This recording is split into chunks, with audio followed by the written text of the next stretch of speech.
amigos do Jornal Progresso, da JPTV. Desta feita, nós estamos aqui ao lado do professor Carlos Tucci, engenheiro civil de formação básica, depois mestre pela Universidade Federal do Rio Grande do Sul e doutor pela Universidade Colorado State. Isso faz quanto tempo, doutor Carlos? Eu terminei o doutorado em 78. 78, né? O senhor me dizia aqui fora do ar que era, na oportunidade, a universidade mais famosa no mundo, né? Na área de recursos hídricos. Quando se fala de recursos hídricos, confesso ao senhor, uma certa dificuldade, é um termo abrangente, digamos assim. É uma área bastante interdisciplinar, então ela entra em quase todos os setores, né? Porque a água, de alguma forma, ela representa a vida, então ela está em diferentes setores. Até essa semana tem um artigo no The Economist que eu achei excelente, porque um dos grandes problemas da água é que ninguém quer pagar para ela, né? Então, e ele faz uma introdução, e eu não me lembro do autor que fez a introdução, ele fala o seguinte: existem milhares de pessoas que vivem sem amor, e da mesma nenhuma pode viver sem a água, mas ninguém está disposto a pagar pelos dois. É porque não se pagaria. Então, você veja o seguinte, o mais curioso é isso. Quando se fala em pagar alguma coisa por algo tão essencial, ninguém está disposto a pagar. Seria razoável não pagar se ela não requisitasse tratamento. Agora, no entanto, sabe, ninguém vive sem ela, né? Então, é um setor bastante abrangente e ele está nos impactos de eventos naturais e antrópicos, como enchentes, secas, etc. Ele está no meio ambiente, ele está no transporte relacionado com a navegação, ele está na energia hidrelétrica e está na vida da indústria, da população, do comércio, de todos os setores. Então, quando a gente fala de recursos hídricos, você tem um ambiente de saneamento, de energia, de transporte, ou seja, ele cruza por todos os setores. Você não precisa necessariamente ser especialista no detalhe em todos os setores, mas você tem que trabalhar a água dentro desse setor. Então, e aí precisam conceitos fundamentais. E até eu tenho uma experiência interessante. Em 2001 eu fui convidado, na época, o Brasil estava organizando os fundos de pesquisa setoriais no MEC. E um deles era o Fundo de Recursos Hídricos. E o fundo significava que ia se arrecadar um valor que na época era 30 milhões de reais, que vinha do setor das hidrelétricas, que ia financiar pesquisa em recursos hídricos. E a primeira questão era o documento estratégico em recursos hídricos. Como organizar isso? Você vai organizar como? Pelas disciplinas do conhecimento, pelos problemas ou pelos sistemas, como é uma bacia, é um reservatório, é um aquífero, ou você vai organizar por outras questões da sociedade, né? Então, aquilo foi o primeiro dilema que você tem. Como que eu vou organizar o interesse para a pesquisa? Como era um fundo setorial que vinha recursos para serem resolvidos dentro do contexto da sociedade, nós dividimos o problema dentro de problemas da sociedade, onde todo mundo possa identificar que ali existe uma questão que necessita ser investigada. Então, foi dentro de 10 aspectos que foram identificados, como desenvolvimento urbano, desenvolvimento rural, aspectos relacionados a desastres naturais, e assim foi que organizamos. E, portanto, essa pergunta que você fez no início, ela nos traz sempre questões dessa ordem. Ou por onde eu entro no sistema. Sim, é interessantíssimo, eu confesso que eu desconhecia. Dentro da sua atuação acadêmica, o senhor deu aula muitos anos na URGS, né? Agora é aposentado na URGS, está aposentado? Eu sou professor, é que a gente nunca larga, né? Porque a gente continua como professor colaborador, orientando alunos, o que nós não podemos é mais, depois de aposentado, é dar aula. Dar aula de graduação. Mas o senhor tem orientado de mestrado e doutorado aqui na URGS. Dentro da sua atuação acadêmica e profissional, o senhor, dentro de toda esta abrangência, né, dos recursos hídricos, o senhor se especializou assim, mais em alguma coisa ou se manteve abrangente? É interessante, a gente, no início de carreira, as minhas áreas de pesquisa era modelagem matemática, dos processos cívicos. E aí, com isso, formei um grupo que hoje continua na universidade trabalhando nessa área. E continuei desenvolvendo isso mais através dos alunos, depois de um certo tempo. E aí você vai para a gestão, porque você quer resolver as questões. A modelagem matemática é uma ferramenta dentro de um problema. E para dar solução a questões, você precisa trabalhar a gestão. Então, você vai se reinventando. Então, nós fomos trabalhando em diferentes aspectos, principalmente na parte urbana, que envolve drenagem, inundações, e a gestão integrada de águas urbanas, que envolve saneamento, esgoto, resíduo sólido, todo visto de uma forma integrada. E como se isso pode ser inserido de forma a criar uma cidade sustentável. Então, esse tem sido um trabalho que eu tenho feito, tanto aqui nos trabalhos que nós temos desenvolvido, como uma sequência de trabalhos na Agência Internacional, com o Banco Mundial, em avaliações e desenvolvimento de projetos específicos dentro dessa visão integrada, não tratando mais um projeto de esgoto de uma área, mas tratando a cidade de forma integrada, aquela área de forma integrada. Eu costumo dizer que aí você tem 3 fases: a fase da infraestrutura, água, esgoto, drenagem, resíduo sólido. Depois você faz amenidades, que é parques, etc. E depois a fase de investimento, que é a reestruturação do ambiente urbano. Então essa é uma área que tem muito a ver com a água. Né? A água é um dos componentes importantes da estrutura desse sistema. Depois, nós temos também trabalhado nessa parte de energia, com partes do problema de energia, tanto estudos da parte hidrológica relacionada à energia, como da parte também de previsão de vazão, que a gente usa muito para empreendimentos hidroelétricos e operação de sistemas. Pode ser usado também para inundações ribeirinhas ou para essas obras. E essa parte toda de inundações também, que é uma área que nós trabalhamos bastante. A parte de segurança hídrica, que principalmente nesses últimos anos, na região do Sudeste, uma questão fundamental: disponibilidade hídrica, segurança hídrica. E empreendimentos. Por exemplo, é curioso que muitas vezes, certa vez chegou no meu escritório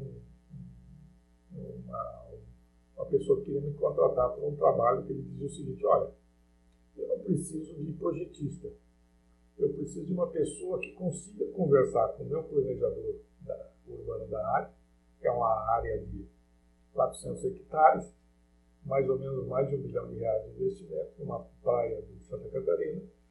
E só que é o seguinte: tem um planejador urbano desenvolvido, mas ele tem que integrar isso à sustentabilidade da água, que é a disponibilidade hídrica, esgoto, drenagem urbana e ocupação, e o meio ambiente. Eu preciso de concepção. Então, ou seja, uma pessoa que conseguir trabalhar interdisciplinarmente o arcabouço da coisa. O arcabouço na concepção, de forma a dar uma orientação adequada. Então, o que a gente observa é que você estruturalmente, a sociedade está organizada por certo. Agora falta muita integração, de um olhar integrado. Vou dar um exemplo típico. Nós fizemos um plano de diretor de drenagem de dilúvio. Qual foi o maior problema? As pontes do dilúvio. Elas são os locais de inundação. Por quê? Porque os engenheiros que fizeram o projeto das pontes não estão nem aí para a inundação. Ou seja, eles não enxergam além do seu mundo. É como um médico dar um receituário para um paciente que sofre para resolver uma determinada doença e gera outras doenças. Efeitos colaterais terríveis. Então, esse é um profissional deficiente, tecnicamente. Ficou devendo. E todas as pontes reduzem 50% da capacidade do estrambulo. Faz com que ele gere inundações nessas pontes. As mais novas, não as antigas. As antigas são boas, são bem projetadas. Os profissionais aprenderam mais pelo jeito, o projetista de ponte desaprendeu.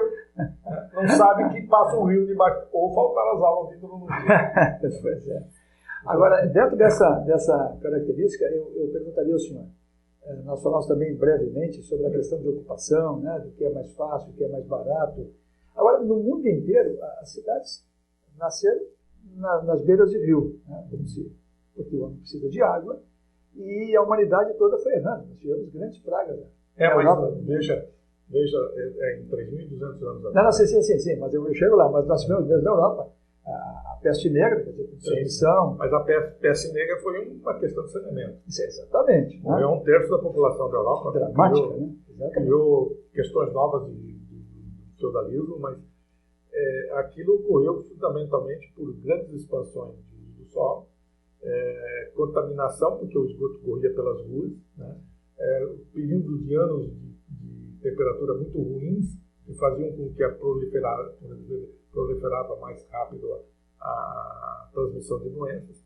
Então, isso gerou essa combinação de fatores. Mas o que eu queria sensibilizar é que a humanidade já errou bastante, né? Continua errando. E nós aqui somos alunos dos piores, digamos assim, né? Nós temos grandes cidades como São Paulo, né? Que simplesmente não utilizou seu rio Tietê, o Rio Pinheiro, né? Maltratou esses rios, e hoje são meros, digamos assim, esgotos a céu aberto. É verdade.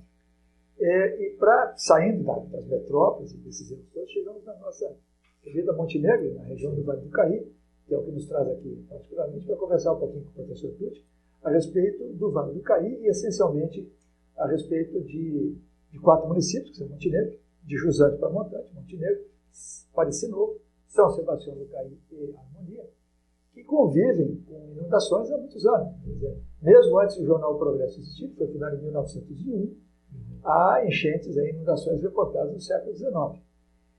O que me faz perguntar para o senhor se os danos, digamos assim, causados pela ocupação de solo, enfim, pelo crescimento da cidades essas que também maltrataram os seus rios, num primeiro momento, a despeito desse estudo que foi feito pela Engiplus e pela Metroplan, patrocinado pela Secretaria de Obras do Governo do Estado, qual é, digamos assim, qual seria o primeiro caminho para que isso fosse ou debelado ou que se tivesse um convívio com as manifestações da natureza? Deixa eu fazer um pouco da histórica do que digamos, as gestões de inundações ribeirinhas. Esse é o típico caso. Tem que fazer uma diferença. A inundação ribeirinha é um processo natural. Sim.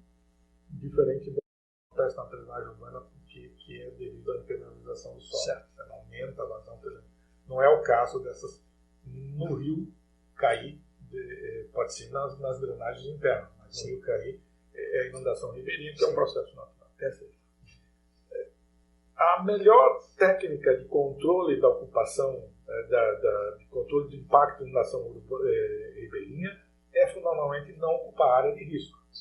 Ela foi desenvolvida 3.200 anos atrás, com o faraó, quando planejou a cidade de Armana, no Egito. Né? Ele disse: não se ocupa dos dois lados do rio, por medo das enchentes. Então, essa é tecnologia nova, são 3.200 anos. Se ocupa dos dois lados? Dos lados do rio, por risco das enchentes. Eu posso ter, nos meus livros, tem a citação. Ou seja, qual é a grande questão? A sociedade, você tem um grande crescimento nas estatísticas de desastres naturais e inundação, 50% dos prejuízos de desastres naturais é inundação. Né? E isso acelerou-se no século XX porque cresceu. No início do século XX eram 2 ou 3 bilhões de pessoas, hoje são 7. Né? Então, muita gente nova foi para áreas de inundação. Como isso vem sido gestionado a nível mundial? O melhor programa de gestão de inundação é o americano, bastante inteligente, que aprenderam, fizeram bobagem e aprenderam ao longo do tempo. Até os anos 60, as pessoas ocupavam a inundação e tinha lá o Top Surf Engineer, que no seu departamento de engenharia, que fazia proteção, fazia obras de proteção, etc. Eles viram que era insustentável continuar fazendo obras de controle de inundação. Insustentável. Estados Unidos. Esse é um país rico. País rico. E aí, no final dos anos 60, início dos anos 70, se não me engano, no começo dos anos 70, eles criaram um programa de seguros de inundação. Por sinal, até o professor que desenvolveu esse programa foi de Boulder, lá de perto de Fort Collins, onde eu estudei. E eles desenvolveram um programa baseado principalmente em seguros de inundação. Criaram um sistema de resseguros americano. E a cidade que queria entrava no programa fazendo seus mapas de inundação e avaliação de risco. E de tal forma que, se você estava numa área de inundação, você tinha a opção de fazer ou não o seguro. Se você não fizesse, o problema era teu. Se você fizesse e pagasse o prêmio, você... Mas não deixaram de fazer obras também. Só que o Senado americano estabeleceu que só podia se fazer obra se a relação benefício-custo fosse superior, ou seja, o benefício fosse superior ao custo. Ou seja, você não vai fazer um dique, uma barragem ou uma solução se o preço daquela obra é maior do prejuízo que você vai ter, o que é razoável. E não deixou nenhum investimento que fosse feito pelo Corpo de São Engenharia que não tivesse esse cenário. Então, e aí dizia o seguinte: quando isso ocorrer, 35% dos custos tem que ser pago pelos beneficiados, não pelo Estado, nem pelo município. Você tem tua casa e lá você tem que entrar com uma contribuição mensal para pagar a parte da obra. E os 65% do governo federal também. Então essa é a política americana e tem seus problemas. Por exemplo, o famoso caso Katrina em 2005, de New Orleans. Aquilo ocorreu porque antes foi feito um projeto para furacão nível 5 dos diques de proteção de New Orleans. Só que isso tem que ser aprovado no Senado. Lá o Executivo não aprova isso, quem aprova é o Senado. E os constituintes da região não queriam pagar sua parte e conseguiram aprovar que o Senado não aprovasse o projeto. Resultado, pagaram o preço. Porque também não tinha o seguro. Então essas as alternativas. O que acontece na nossa realidade? Você tem uma cidade que tem área de inundação. Tá? Você tem a opção, ou faz uma obra, se ela é viável ou não, e paga-se por ela. Quem vai pagar a conta? Então é a primeira pergunta. E segundo, ou convive com ela. Uma família que ocupa a área de inundação custa para reassentar 120 mil, 150 mil. Então, se você deixar entrar 1.000 famílias, já chegou em 180 milhões, 150 milhões. Qual é o que acontece na nossa realidade? No município, quem comanda o processo da cidade, geralmente econômico, é os donos da terra, os loteadores. Esse indivíduo está sempre querendo ocupar a área de risco. Como ele tem muitas vezes controle político do seu município, ele pressiona isso e consegue esse processo. Mas com ônus para todos da cidade. Com certeza. Porque alguém vai ter que pagar a conta. Um cara que comprou uma casa lá, que inunda com frequência, ele paga a conta e prejuízo. Ou se amanhã for relocar, o Estado vai pagar essa conta em relocar. Então, primeira coisa que uma cidade tem, que nós não conseguimos fazer nesse país, o país de 2011, depois que teve aqueles problemas no Rio de Janeiro, criaram um programa de inundações para o Brasil, mas não se falou uma linha sobre o que se chama que é zoneamento de inundação, que tem que incorporar o plano diretor da cidade para não deixar as pessoas ocuparem a área de risco.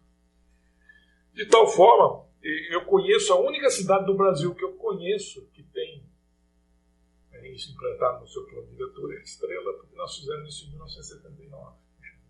Tá? E de lá para frente não se ocupou mais aquela área. Isso lá é muito sério, porque lá pode subir o nível dos 8 metros num dia. Num dia? Não um dia. Portanto, o cara, imagine se deixar o cara ocupar lá embaixo na área de risco. Né? Então, é razoável. Agora, o que acontece hoje? Você tem, sazonalmente, quando dá uma inundação, os prejudicados, declara calamidade pública. Para a prefeitura, muitas vezes é bom, porque tem... Bom negócio? É um bom negócio, porque declara calamidade. Eu tenho uma piada sobre isso até. A piada é a seguinte, porque quando você declara calamidade pública, você recebe dinheiro a fundo perdido sem concorrência pública. Tá? Então, a piada é o seguinte, tem uma inundação de uma cidade hipotética, né? O prefeito mais que depressa corre ao governador para declarar calamidade, né? Enquanto ele espera, ele recebe uma ligação do seu assessor e fala: olha, prefeito, acelera os entendimentos, porque o rio está perigosamente baixando. Está baixando. Então, ou seja, não se tem um processo de não tem um prêmio à prevenção.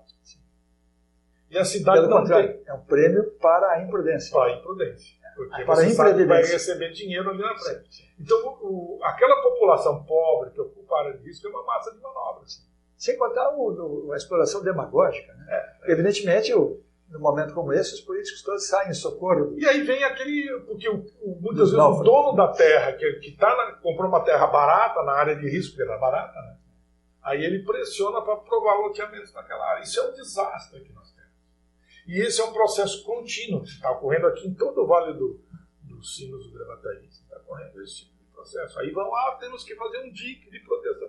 Tá certo, mas quem vai pagar a conta?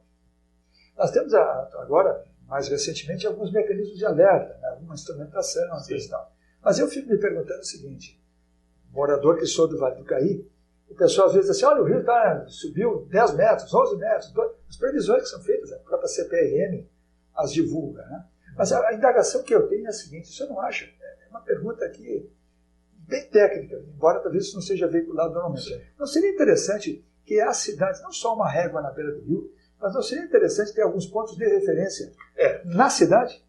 O que se pode fazer é o seguinte, primeiro você tem que ter um mapa. Como disse o Marco Zero numa cidade, não poderia ter um termo de altimetria? Você tem o que a gente chama mapa de alerta. O que significa isso?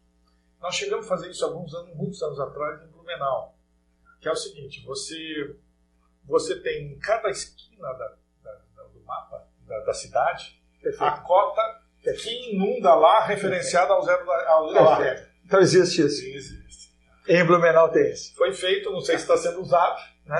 Mas quando você receber essa informação, por exemplo, está previsto dentro de tantas horas, ou no site você entra lá e vê a previsão, isso, que ainda no Brasil ainda é mal feito isso, a gente tem feito para a hidroelétrica, mas não tem feito para cidades. Até porque, eu pergunto o seguinte, quem é o prestador de serviço disso? Não tem. O Estado não está preparado. Inundação não rende nada, não fatura nada. Não tem prestador de serviço. Estão prevendo a construção de diques, obras, etc. Sim, mas e quem vai cuidar dele? É um país... É como fazer um filho de proveta sem pai, sem mãe. Certo. Ninguém vai cuidar dele, não vai acontecer nada, é dinheiro jogado fora. Certo. Porque nós não temos essa questão do gestor do processo. Né?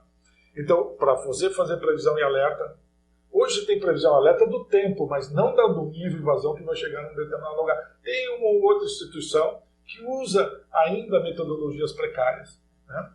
Que isso podia ser feito nos Estados Unidos, é feito pela NOAA, ela dá alerta. E os Estados Unidos têm uma vantagem, eles cobriram o país inteiro com radar. O Energy National, quer dizer, uma organização nacional. Eles têm relacionado a esse setor. Então você tem não só informações melhores para poder fazer previsão, como também você tem uma rede de comunicações muito boa e tem instituições voltadas a isso. Nós não temos nada disso. Só a questão, porque voltando à questão, pessoas dizem 14 metros acima do nível normal do rio. Mas o que é nível normal? Né? Sim, primeiro está tudo errado. Essa nomenclatura que usa no noticiário é errada. Está errada. Nível normal? O que é nível normal? A pessoa não sabe falar outra coisa. Sim. Porque aquele 14 metros, ou aquele 11 metros, sim, não é o nível normal. Porque quando o indivíduo vai no rio para definir onde ele vai botar a régua, sim, ele vai botar o início da régua dele no cota mais baixa possível para nunca ela ser ultrapassada. Perfeito. Para baixo. Mesmo em seca. Mesmo em época de seca. Né? Então, quando o 14 metros não é em cima do nível normal, é em cima do mínimo minimal possível. Perfeito. Se você quer falar em cima do nível normal, você tem que tirar uma média de um certo período. Essa informação não está disponível, então ele não sabe o que falar. Na realidade, é 14 metros em cima de uma régua de uma cota relativa, nem absoluta em relação à topografia da cidade. Porque a primeira coisa que você tem que fazer é botar aquela cota, o referencial dela, na mesma topografia da cidade. Tá? Isso não é feito.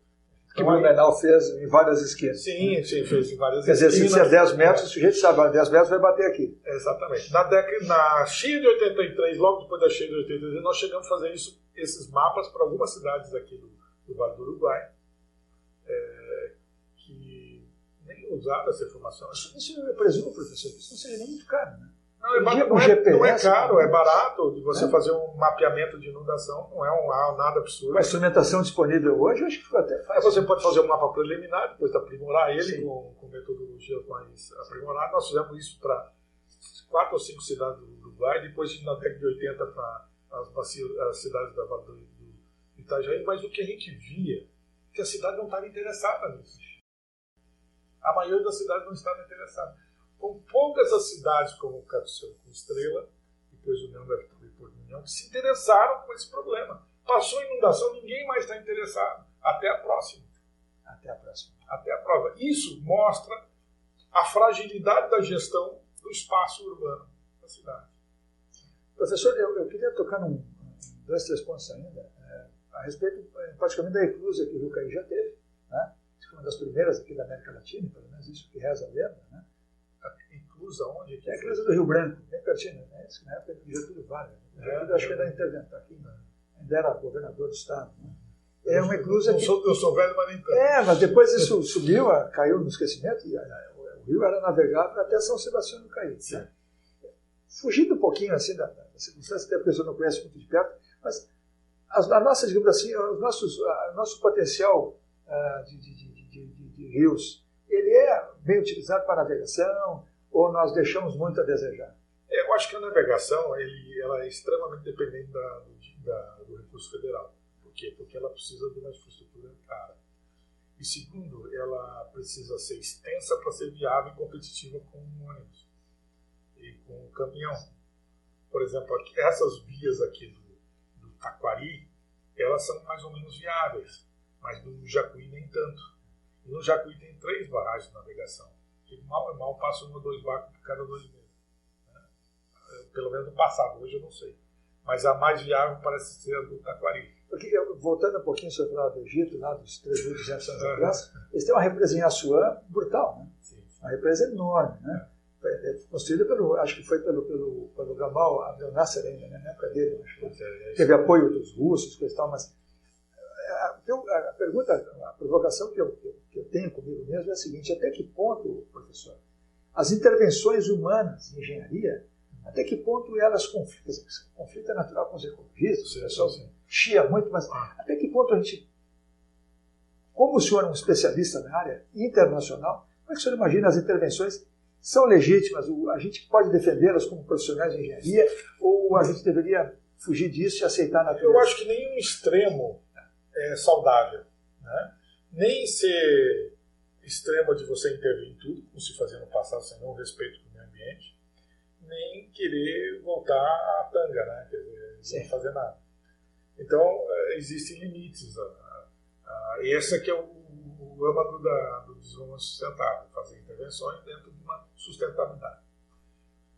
Quando você vê, por exemplo, países como a Holanda, a Inglaterra, os Estados Unidos, muitos deles hoje têm uma gestão sobre esses espaços de inundação muito importante. A Alemanha, que tem grande parte que é inundada, ela tem uma gestão, ela sabe que vai ser inundada, mas ele construiu e desenvolveu suas áreas, prevendo que isso possa vir a ocorrer e tem as mitigações, a resiliência à inundação adequada. O que nós não temos, nós temos uma vulnerabilidade muito grande. O que é vulnerabilidade? É a incapacidade de voltar às condições prévias depois de uma inundação. Ou seja, nós somos vulneráveis econômico, social e ambiental. Então, nós não temos gestão para essa questão. É um setor da sociedade que não tem ninguém cuidando dele.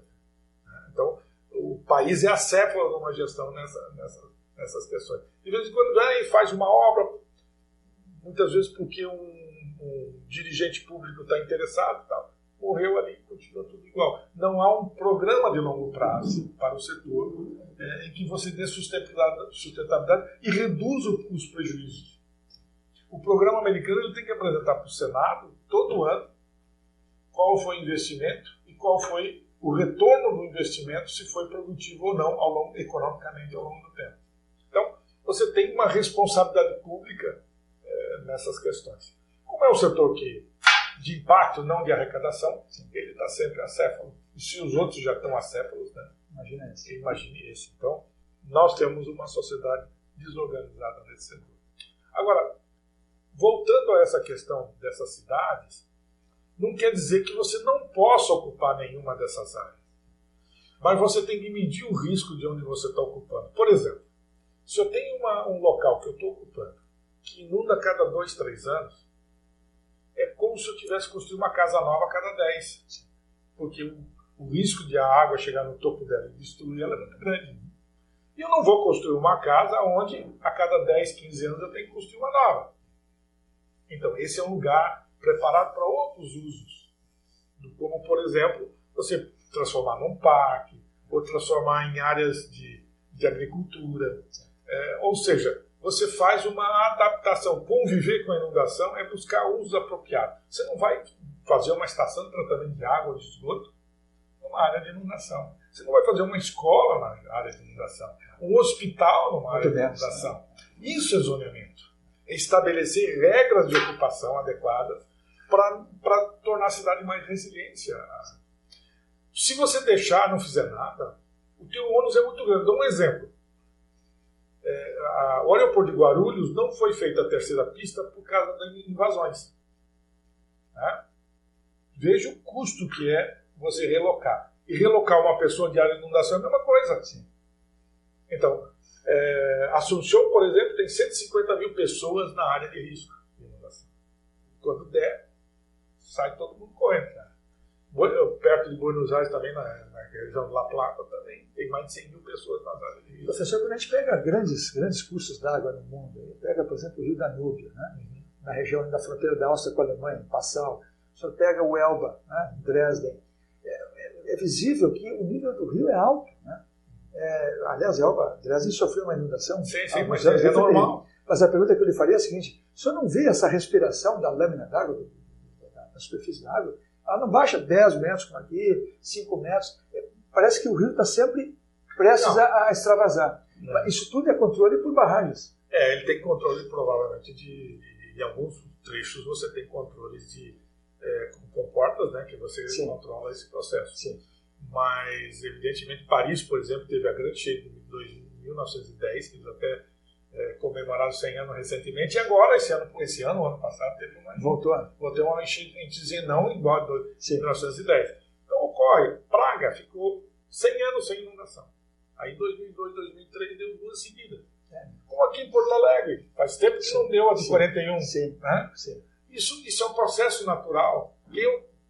O que você tem é que criar resiliência ao ocupar a área de risco e saber estar preparado quando vier. Pode acontecer. Que tem um sistema de alerta, tem um programa de defesa civil, sabe o que fazer naquele momento, está preparado para aqueles condições. Agora, não é necessário impedir a ocupação. Você não pode impedir, o que você deve impedir a ocupação naquelas áreas de muito frequente inundação.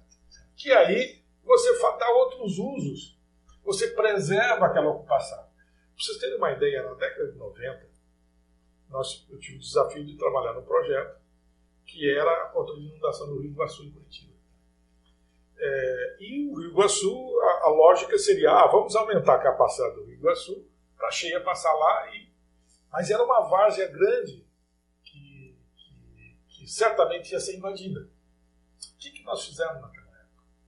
Quer dizer, nós usamos a lógica relativa ao nosso país, nós usamos um canal paralelo. E criamos um parque entre o rio e o canal.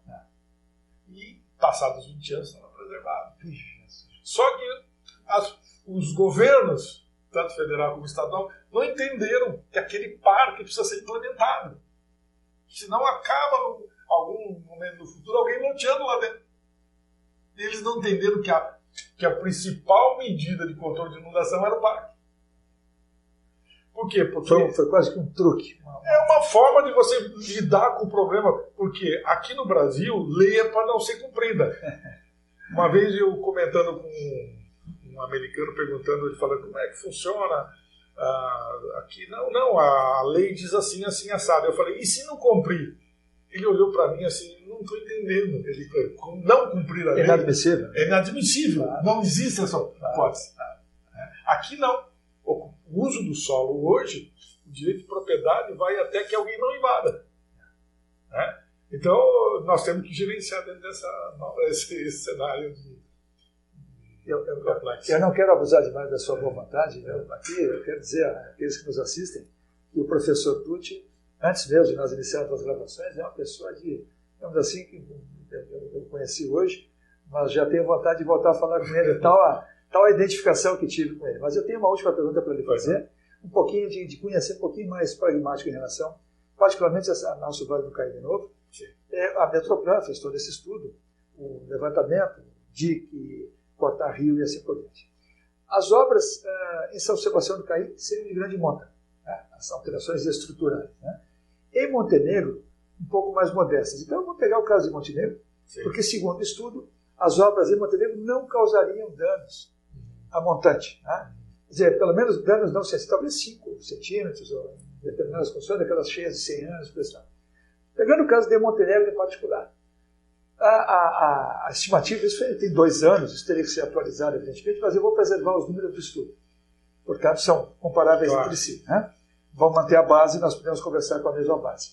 Montenegro, se associada o corta-rio mais o DIC, seria, inclusive, com um custo de projeto, de estudo e coisa e tal, nós teríamos um custo envolvido de 44 milhões. Vamos imaginar que isso tenha sido bem estimado, né?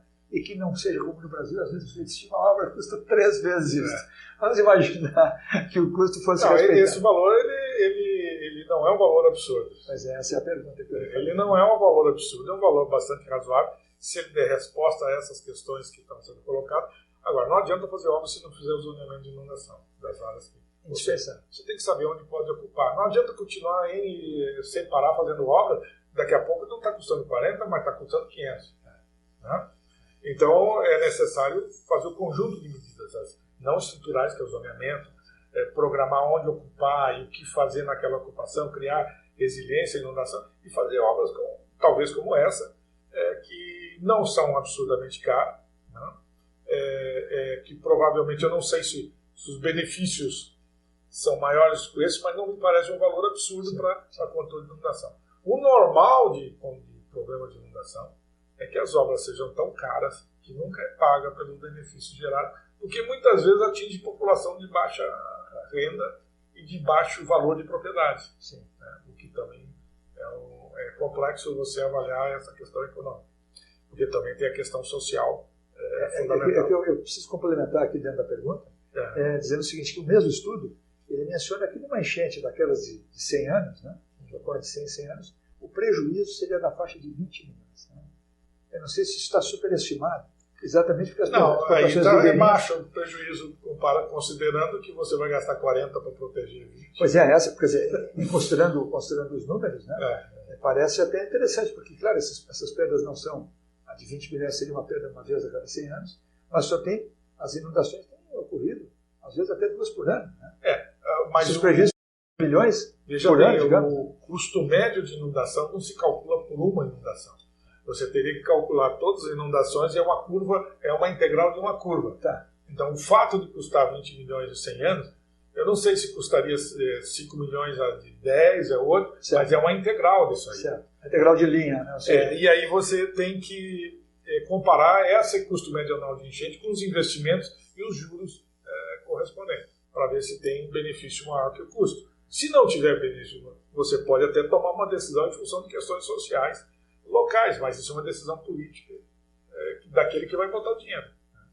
E, de qualquer forma, para uma cidade como dessas do Vale do Caí, era fundamental estabelecer mesmo, porque essas obras, mesmo que elas venham a ocorrer, vão demorar, vão acontecer. Agora, o que não pode é deixar continuar ocupando. Cada família que vai entrar na área de inundação é mais 100 e poucos mil de prejuízo dela ou de quem vai retirar ela.